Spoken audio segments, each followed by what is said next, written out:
Look, let me tell you the biggest mistake people make, and I mean the number one mistake when they start using AI for their course content. They go to the AI and they just ask it a very simple question. Something like, write me a lesson about marketing. Definitely the AI will give you something back. Yes, but it will be so basic, so generic that it will be completely useless for a real expert like you. It will sound like a Wikipedia page. And this is because you've not told the AI who it's supposed to be.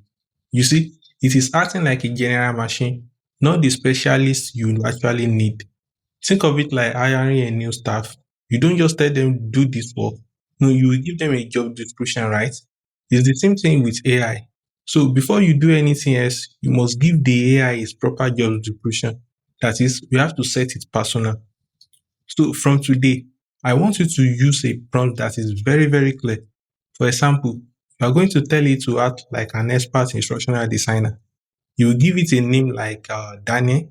You will tell it who its audience is, what kind of tone to use, and what its main goal actually is. After you give it this prompt, you must wait for it to reply, yes, I understand. That is the signal that the training has been accepted. Once it agrees, it will remember this for the rest of your chat. You see, we are not just using a tool, we are training our own specialist assistants. All right.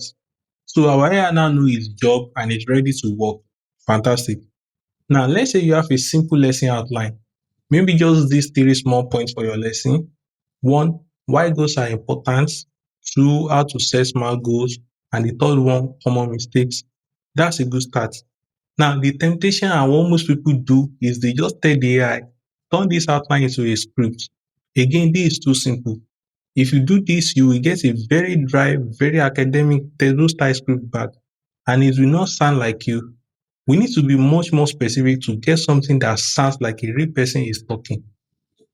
So here's what you will do next. You will give it a much better instruction. You are going to tell it to take your outline and turn it into a conversational script of a specific length. You will tell it to write as if it is speaking directly to one person. And this is the part I really want you to pay attention to.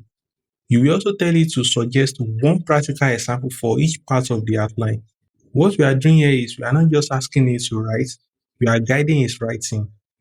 We are giving it a word count, a style, a tone, and a specific task to make the content better.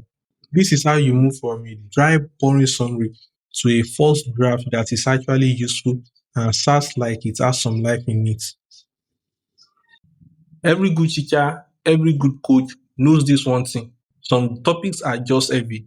They are too technical, they are full of jargon, and if you just explain them straight, your students will just be looking at you with blank eyes. You will see them zoning out. This is where a good analogy becomes your best friend.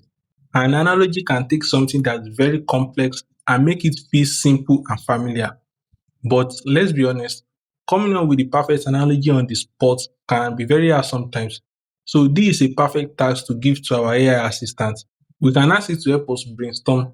Whenever I get to a part of my script that feels too technical or a bit dry, I always use a very simple prompt to help me.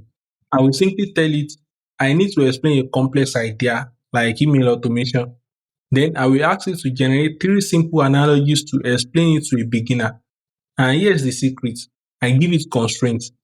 I will say make one analogy about cooking, one about farming, and one about driving a car. The power in this prompt is that we are not just asking for any analogy, we are giving it clear boundaries. And this forces the AI to be more creative and it gives you different options to choose from. You might not even use the exact one it gives you, but I promise you, it will spark the perfect idea in your own mind. It's a very brilliant way to make difficult things feel simple. You know, there's a saying that goes fast tell but stories sell. And this is just not about selling a product, it's about selling an idea to your students so they can actually remember it and apply it. A good story creates an emotional connection, and that is something an AI cannot truly do on its own. Why? Because it does not have a life, it has no real experiences. But it can help you find the beginning of a story, it can help you find the seed. When I have a lesson that I feel needs more art, needs more feeling, I use a prompt to help me find the narrative. But I'm very careful. I don't ask it to write a story because that will be fake and your audience will know it's fake. So instead, I asked it to brainstorm a scenario. So the prompt can be like this. I'm teaching about the importance of persistence. Can you brainstorm three common situations where a coach will have to be persistent to succeed? And then I will ask you to describe the situation, the challenge, and the feeling of the breakthrough. What happened here is that the AI is not telling your personal story. It is giving you a relatable situation. You can then look at that and say, this one reminds me of that time with my client. And then you go and you tell your own authentic story. The AI is just the partner that helps you find the memory. As experts, all of us, we have a problem, and that problem is called the cost of knowledge. It's a real thing. We have been in our field for so long that we use words and phrases that are normal to us, but are complete jargon to our audience. This thing can make your students feel small, it can make them feel confused, and when they are confused, they will stop learning. So a lot of the time, my job is to go back and simplify. After the AI has generated a draft, I will read it and I will find a paragraph that feels too complex, too academic. I will copy that paragraph and I will give the AI a very direct command to fix it. I tell it, rewrite this paragraph. My only goal is 100% clarity for a complete beginner.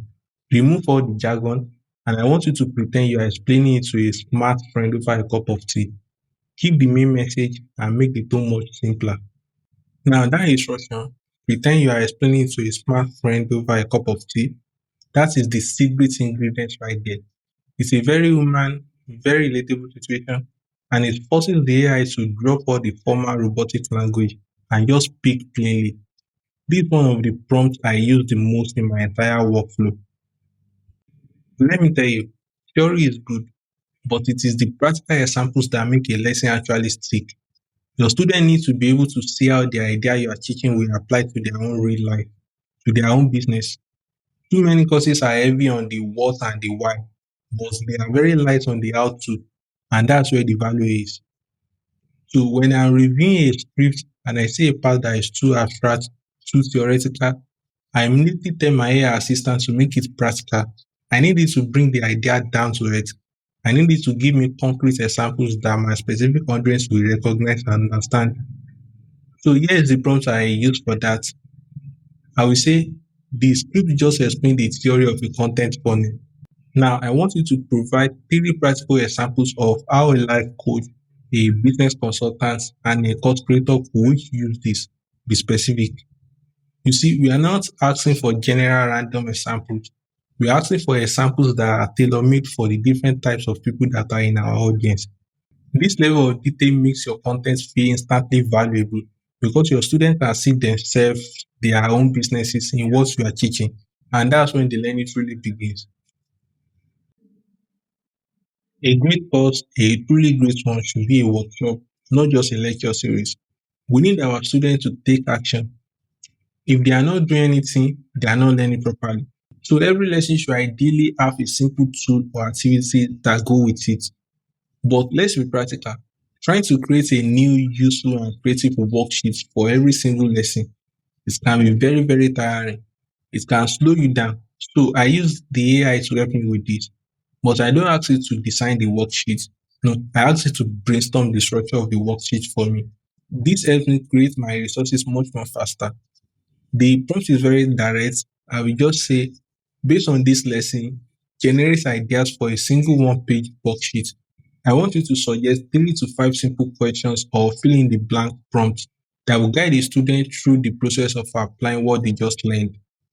And in seconds, you will get a list of questions and prompts that are almost perfect. They are 90% of the way there.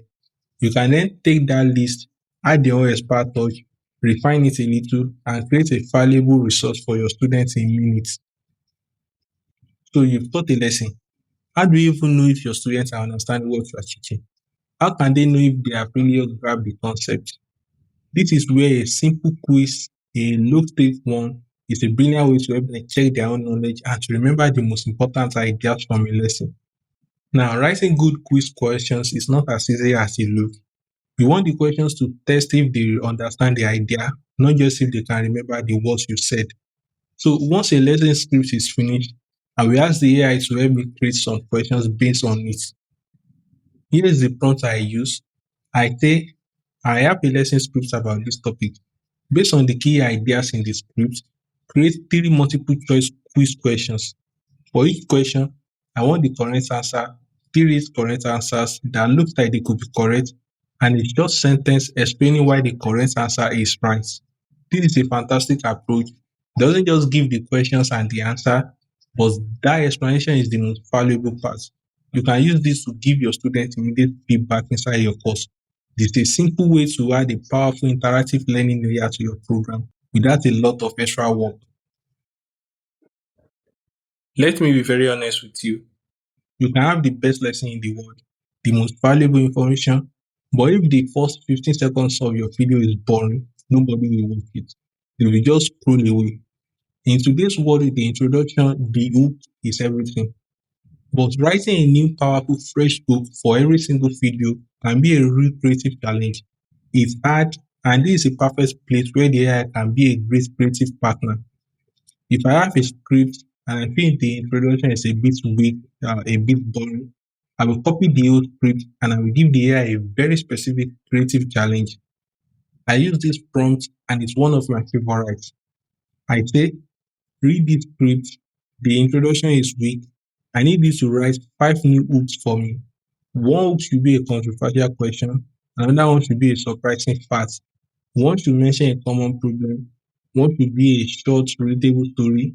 And the last one should be a bold promise. You see, I'm not just asking for hooks. I'm asking for five different types of hooks. This gives you a whole menu of creative options to choose from. It pushes your content to be much more engaging from the very first second. Okay, so we have come a long way. We have used our nine prompts. We have a script that is well structured. It has analogies, it has stories, it has examples. It is 90% there, but the last step, this final 10%, is the most important one. It is the one you can never ever skip. This step is what I call the human finisher, and there's no prompt for this one. This is where you, the expert, the guide, the teacher, you take over completely. You must now take this script and read the entire thing out loud. As you read it, you must edit it with your own voice, your own unique stories, your own perspective. Where the AI gave you a general scenario, you must put it in your real client story. Where the AI gave you a generic example, you must add your own specific results. Think of it like this. The AI is like an architect that draws the plan for a house and even put up the wall. This saves you a huge amount of work, but you are the one that must come in and add the furniture, the paint, the pictures, the store to make it a place someone actually wants to live. The AI saves you from fear of the blank page, but the final 10%, the art, the spirit, the authenticity, that part must always, always come from you.